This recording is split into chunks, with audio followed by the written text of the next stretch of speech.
You know, as a father, you want to be the best role model and parent you can for your children. You surely don't think down the road that you and your son are going to be heroin addicts together because he followed in my footsteps.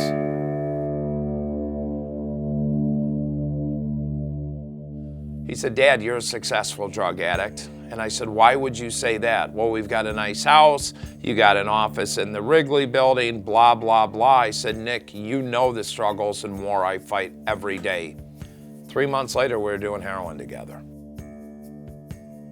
We were both so active in our addictions, we started getting drugs together, doing drugs together. I was wanting to die, I just didn't care anymore.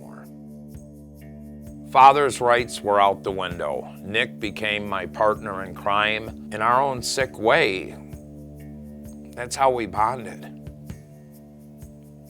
Shannon, my former wife, called me at 6:30 in the morning and said Nick overdosed again. We got to Hinsdale Hospital, said Tim and Shannon Ryan here to see our son Nicholas. He overdosed, and 30 seconds later the chaplain walked out. I knew the cards were up then.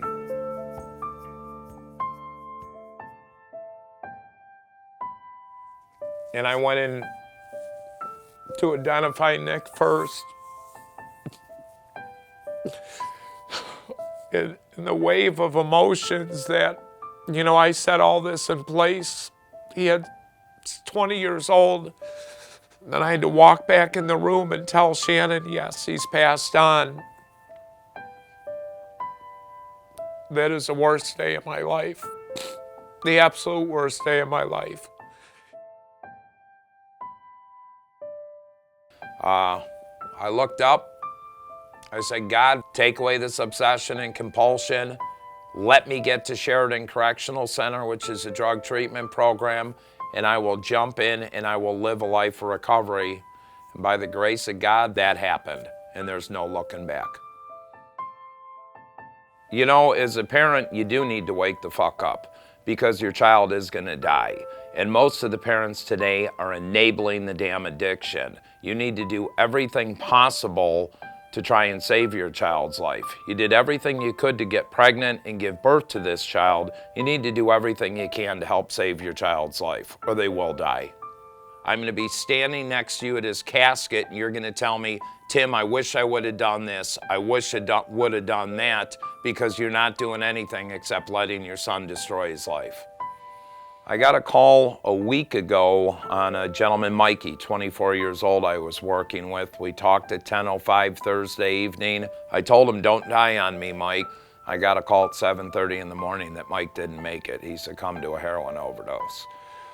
It's heart-wrenching. It hurts. I was so close to helping him.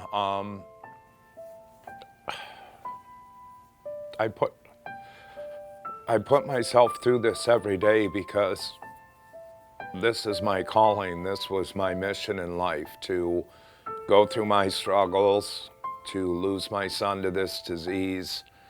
And I've got a ton of knowledge in this area, and I need to make a difference. Too many people hide in the corners, and I need to do everything possible to help save another life.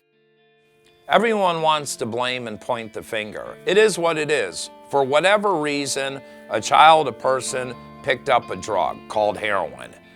But what needs to happen is people need to intervene. They need to stop it before it gets deeper, instead of the denial, the blame, the what are the neighbors gonna think, what are the Joneses gonna think.